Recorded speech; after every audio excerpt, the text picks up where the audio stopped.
Angkatan 8 dari SDN 2 Padasuka, Kabupaten Garut. Kali ini saya tidak sendiri, saya ditemani oleh rekan saya, Pak Andi Andriana, guru kelas 6 di SDN 2 Padasuka.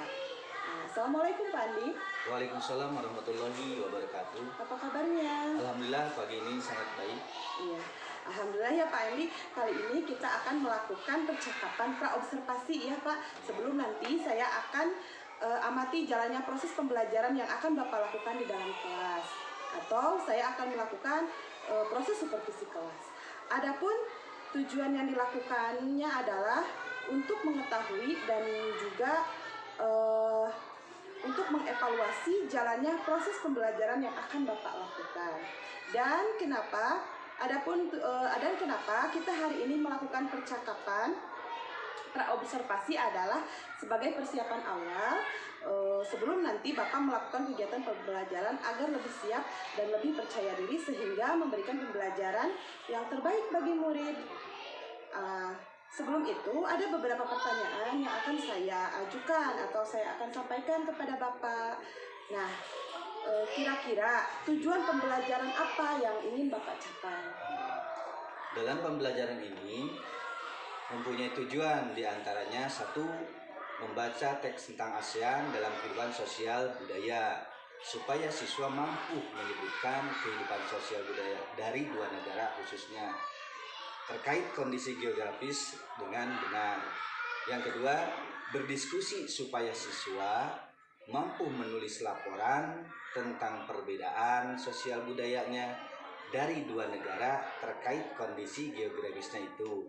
Baik, jadi itu ya tujuan pembelajaran yang ingin Bapak capai adalah membaca teks tentang ASEAN dan kehidupan sosial budaya, dan siswa mampu menyebutkan kehidupan sosial budaya dari dua negara ASEAN terkait kondisi geografisnya, lalu berdiskusi supaya siswa mampu menulis laporan tentang perbedaan sosial budaya dari dua negara terkait kondisi geografisnya. Lalu bagaimana dengan area pengembangan yang ingin Bapak kembangkan atau yang ingin Bapak observasi? Dari area yang ingin dikembangkan itu dicapai oleh saya adalah dalam ranah pengetahuannya. Siswa dapat menyebutkan kehidupan sosial budaya dari dua negara ASEAN, dan dari ranah keterampilannya siswa menyelesaikan proyek laporan tentang perbedaan sosial budaya dari dua negara terkait kondisi geografisnya. Nah, lalu bagaimana rancangan pembelajaran yang akan Bapak lakukan di dalam kelas? Mungkin dari strategi atau model pembelajaran dan ataupun metodenya. Keterkaitan rancangan pembelajaran yang akan saya lakukan adalah menggunakan pembelajaran berdiferensiasi. Adapun model tersebut pembelajarannya adalah pembelajaran berbasis proyek dengan menggunakan metode diskusi. Nah, bagaimana dengan media pembelajaran yang akan Bapak gunakan di dalam kelas? Keterkaitan dengan media yang akan saya gunakan adalah satu, dengan menggunakan ataupun dibantu dengan proyektor, infocus, laptop, dan buku sumber yang berkaitan dengan materi. Kira-kira kapan Bapak akan melakukan kegiatan tersebut? Kebetulan siang ini saya ada jadwal tentang pembelajaran tersebut. Mungkin silakan Ibu datang saja ke kelas supaya ataupun untuk mengobservasi pembelajaran yang akan saya lakukan. Baik. Nah, nanti setelah Bapak melakukan kegiatan pembelajaran di dalam kelas, kita akan adakan percakapan yang terakhir ya Pak Andi, yaitu percakapan praobservasi yang nantinya akan didampingi juga oleh pengajar praktik saya, Ibu Teti Rusmawati. Sebelum kita akhiri, kira-kira apa yang akan Bapak dapatkan dari percakapan yang sudah kita lakukan hari ini? Alhamdulillah, setelah kita melakukan, yang saya dapatkan dari percakapan kita kali ini adalah saya menjadi mengetahui hal apa saja yang akan saya persiapkan untuk menyiapkan pembelajaran yang saya akan lakukan. Baik, terima kasih Pak Andi sudah berbincang-bincang dengan saya di kegiatan praobservasi. Sampai bertemu di kelas observasi, di kegiatan observasi kelas. Demikian percakapan praobservasi yang telah saya lakukan. Sampai bertemu di observasi kelas dan pasca observasi. Assalamualaikum warahmatullahi wabarakatuh. Siap anak-anak? Siap. Selamat siang anak-anak? Siap. Bagaimana keadaannya? Alhamdulillah, pada siang ini kelihatan Bapak dari absen nomor 1 sampai absen 27, mungkin nomor absen yang 5, Atikoh dan Mei yang tidak sekolah dikarenakan sakit. Mudah-mudahan kita berdoa untuk kedua teman kita, semoga diberi kesehatan. Amin. Ya Allah. Sebelum Bapak memberikan materi ya kepada kalian, mohon ketua kelas untuk pimpin untuk membaca doa dalam hati. Doa mulai.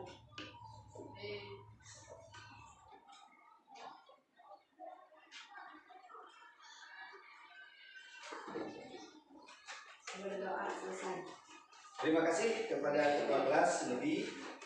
Mudah-mudahan dengan berdoa apapun yang kita akan pelajari pada hari ini menjadi ilmu yang berguna untuk kehidupan mendatang. Pada siang ini Bapak akan menyampaikan tentang materi kondisi geografis dan kehidupan sosial budaya di negara-negara Asia Tenggara. Kawasan Asia Tenggara, negara apa? Timur Leste, betul. Kelompok 2? Singapura, betul. Kelompok 3? Malaysia, betul. Kelompok 4? Indonesia. Itu salah satu negara-negara yang ada di kawasan Asia Tenggara. Kalian sudah betul menyebutkan tadi. Kelompok 4 ada Indonesia. Kelompok 3 ada Singapura. Kelompok 2 ada tadi Malaysia, dan kelompok 1 Timur Leste. Itu termasuk negara-negara yang ada di kawasan Asia Tenggara. Terima kasih kalian sudah bisa dan mampu untuk menyebutkan nama-nama negara yang ada di kawasan Asia Tenggara. Di dalam kawasan Asia Tenggara ada sebuah organisasi. Apa organisasi yang terdapat di Asia Tenggara itu? Negara-negara Asia Tenggara dibuat menjadi organisasi apa namanya? Itu ASEAN, betul ya, ASEAN. Jadi ASEAN itu adalah organisasi negara-negara khusus di kawasan Asia Tenggara. Hari ini kita akan berbicara tentang dua negara geografis dan kehidupan sosial budaya negara di Asia Tenggara itu, yaitu negara Indonesia dan negara Singapura. Ada yang tahu ibu kota Indonesia apa? Negara apa? Kalau Singapura? Kalau Singapura? Ya, Singapura. Kalau tadi Timur Leste? Ibu kotanya? Dili, betul, Dili. Ya, tadi kalau Malaysia, kalau ini ibu kotanya apa? Kuala Lumpur, betul. Ya, Kuala Lumpur. Kalian sudah tahu nama negara, sudah tahu nama ibu kota, dan sekarang kita akan cari tahu kondisi geografis negara-negara tersebut. Salah satunya negara Indonesia dengan Singapura. Mungkin pertemuan selanjutnya kita akan membahas kondisi negara-negara yang lainnya. Oke? Kalau kita negara Singapura, lihat di sini ya, di tayangan itu layar akan tulis Singapura. Pertama Singapura dulu. Nah, ini ada Singapura. Ya, di sini Singapura memiliki lambang negara yaitu Merlion. Jadi ini ciri khas negara Singapura. Kalau negara Indonesia ciri khasnya itu ada yang tinggi, tinggi, ada emasnya. Monas itu salah satu ciri khas negara kita. Salah satu, tapi masih banyak ya monumen-monumen yang lainnya. Kita akan membahas tentang kondisi geografis dan kehidupan sosial budaya khusus negara Indonesia dan Singapura. Boleh persiapkan dulu LDK-nya ataupun lembar kerjanya per kelompok ya. Kita akan membahas seperti ini, ada satu lembar, persiapkan. kita akan membahas kondisi geografis negara Indonesia dan negara Singapura. Kalau kita berbicara geografis ya, berarti tidak akan jauh dengan apa yang dinamakan letak dan luas itu negara ya, atau negara-negara tersebut. Silakan, udah dipersiapkan. Kita akan cari ya kondisi Indonesia, Singapura dulu. Kalau Indonesia kan insya Allah mungkin kalian sudah tahu. Singapura, perhatikan, coba kalian ya di sini sebutkan kondisi geografis negara Singapura. Kondisi geografis negara Singapura, boleh? Apa? Bentuknya seperti apa? Ya. Singapura dulu kita. Singapura ya. Nah, ini negara Singapura. Kondisi geografisnya. Setelah mengetahui kondisi geografis Singapura, kalian catat, tulis. Jadi seperti ini. Kondisi geografis negara Singapura. Wah. Ya. Kemudian nanti negara Indonesia. Silakan. Nanti Bapak akan melihat, kemudian kalian presentasikan perwakilan ke depan, perwakilan kelompok. Silakan.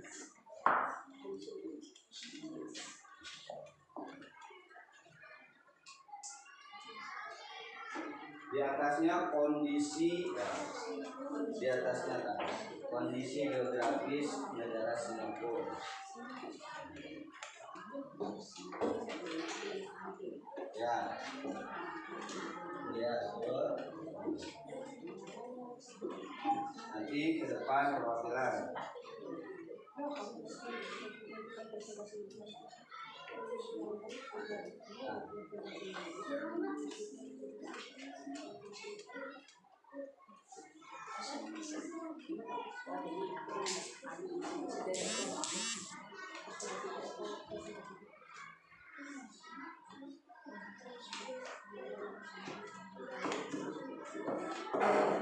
Nanti perwakilan ya, silakan.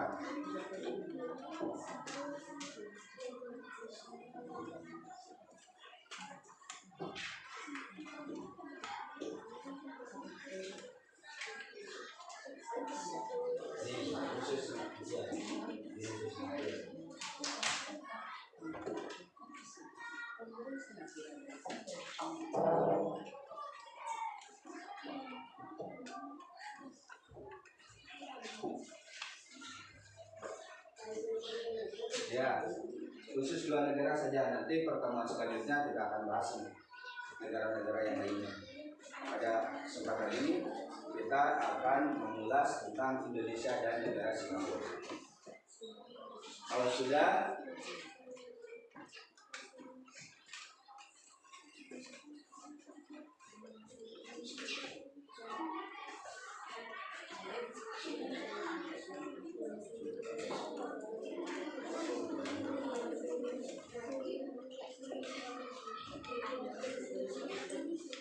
setiap kelompok melihat, berarti kalian sudah mampu mengidentifikasi tentang kondisi geografis khususnya Indonesia dan Singapura. Maka dari itu Bapak sekarang meminta perwakilan kelompok 4 silahkan ke depan presentasikan apa yang menjadi kondisi geografis negara tersebut. Silakan. Yang lain perhatikan ya, kelompok-kelompok anggota yang lain perhatikan.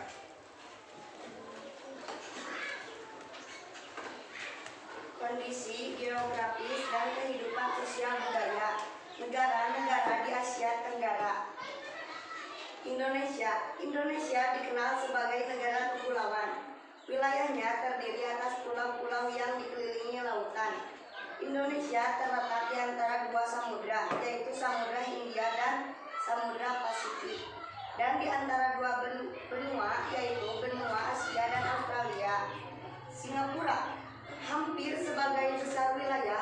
Singapura berupa dataran rendah, sebelah barat merupakan daerah rawa, dan perbukitan-perbukitan dengan puncak Bukit Timah berada di bagian tengah. Bukit-bukit terendah berada di bagian barat. Laut dan selatan beberapa sungai kecil mengalir di daratan Singapura seperti Sungai Keraji dan Sungai Kalang. Ya, terima kasih kepada Nugi yang telah memberikan presentasi tentang kondisi geografis negara Indonesia dan Singapura. Itu tadi ya, kalau kita berkaitan berbicara tentang kondisi geografis, berarti akan menceritakan letak. Letak tadi ada benua Asia dan benua Australia, ada juga Sungai Kranji di Singapura. Itu betul ya jawabannya seperti itu. Mungkin selanjutnya perwakilan dari kelompok 4 mempresentasikan tentang kondisi geografis. Sekarang Bapak menyuruh kalian mengumpulkan hasil-hasil kalian tadi ya tentang kondisi geografis berupa produk yang kalian catat tadi. Silakan depan. Mulai dari kelompok 1 sini. Ya. Ya, silakan. Kemudian kelompok 2. Ya, bagus. Hafiz dan kawan-kawan ya. Kemudian kelompok 3.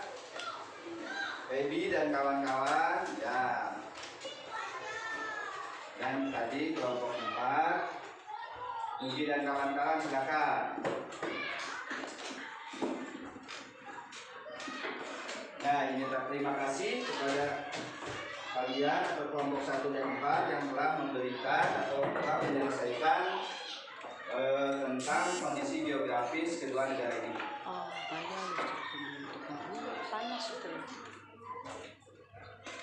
Mungkin materi dari tentang kondisi geografis dicukupkan sekian. Terima kasih. Semoga ilmu atau pengetahuan yang kita dapatkan hari ini berguna untuk kehidupan mendatang. Assalamualaikum warahmatullahi wabarakatuh.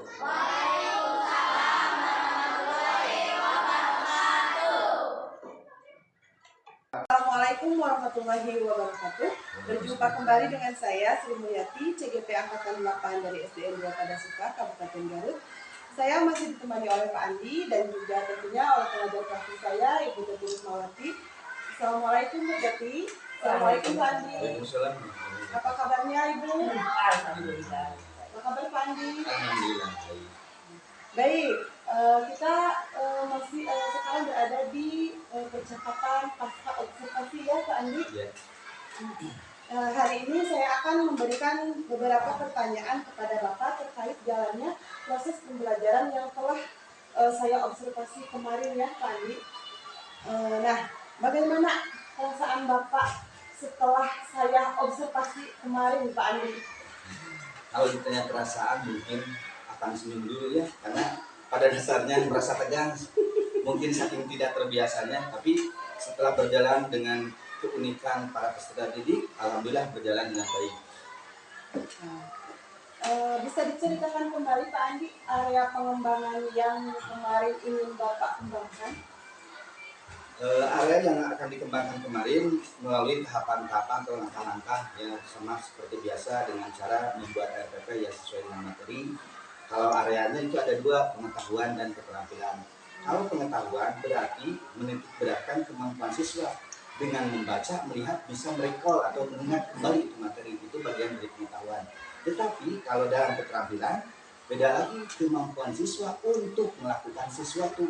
Sesuatu di sini adalah yang pertama bisa menulis ringkasan dan mempresentasikan di depan teman-teman, itu adalah bagian dari keterampilan. Ya, baik. Berarti area pengembangan yang Pak Andi ingin kembangkan itu adalah di area pengetahuan dan area keterampilan. Ya.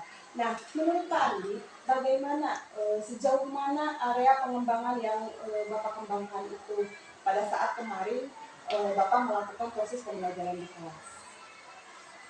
Kalau kemarin kalau dibilang berhasil ya mungkin sedikit berhasil, tetapi ada juga masih kekurangan, mungkin itu bagian evaluasi diri untuk lebih ditingkatkan untuk kedepannya dalam proses pembelajaran. Baik, berarti menurut Pak Andi sejauh ini area pengembangan yang ingin Bapak capai itu sudah berjalan dengan baik ya. Alhamdulillah. Namun masih saja ada Ada kekurangan, kekurangan ya. Baik, menurut Bapak apa yang harus Bapak lakukan untuk menghadapi hambatan atau hal-hal kendala dalam melaksanakan area pengembangan yang ingin Bapak capai? Hambatan sedikit kemarin atau kendala ada.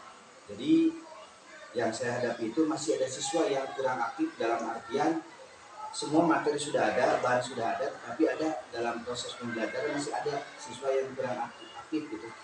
Oh, jadi menurut Bapak kendala yang Bapak hadapi kemarin itu adalah masih ada sebagian siswa yang tidak terlibat aktif atau kurang aktif dalam pembelajaran.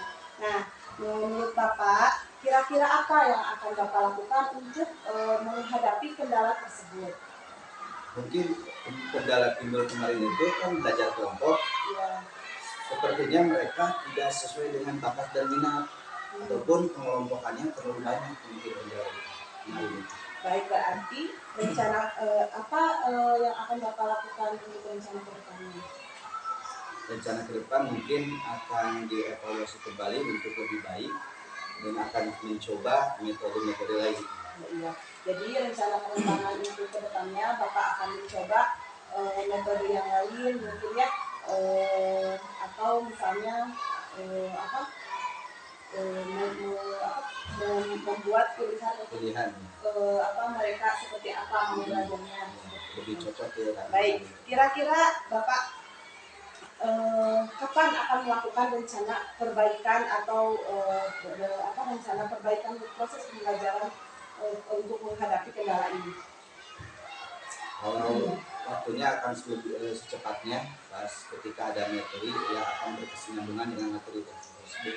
Iya. Baik, mudah-mudahan rencana Bapak dapat terrealisasi ya Pak ya, dengan perencanaan yang sudah Bapak rencanakan. Mudah-mudahan lebih baik dibandingkan dengan yang hari kemarin yang telah Bapak lakukan. Saya tunggu cerita-cerita Bapak selanjutnya. Apakah perbaikannya berhasil atau tidak? Ya, baik. Saya mengucapkan terima kasih kepada Bapak atas jawaban-jawaban yang telah Bapak berikan kepada saya. Dan sekarang saya akan memberikan kesempatan kepada Ibu untuk memberikan umpan balik atas apa yang telah observasi yang telah saya lakukan. Baiklah, terima kasih Bu Sri ya, telah melaksanakan kegiatan mulai dari observasi, kemudian melakukan observasi ke Pak Andi ya, kelas 6, kemudian sekarang barusan telah melakukan pasca observasi yang saya telah mulai dari observasi dan sampai ke pasca observasi. Bu Sri telah paham ya dengan cara mengcoaching ya teman sejawatnya, sehingga dalam kegiatan observasi ini alhamdulillah berjalan lancar. Dan saya lihat waktu observasi pun dan Pak Andi sekarang ada kendala-kendala sedikit ya, barusan telah nanti dalam kedepannya Pak Andi akan ada perbaikan. Alhamdulillah Bu Sri dan Pak Andi telah bagus dalam melaksanakan baik itu observasi dan paskanya. Terima kasih, mudah-mudahan Bu Sri nanti kedepannya bisa melakukan lagi observasi ke rekan sejawat lainnya. Terima kasih Pak Andi, terima kasih Bu Sri dalam pelaksanaan tugas hari ini. Ya, baik Ibu, terima kasih atas umpan balik yang Ibu berikan. Sekian obrolan pasca observasi dengan kami. Assalamualaikum warahmatullahi wabarakatuh. Waalaikumsalam warahmatullahi wabarakatuh.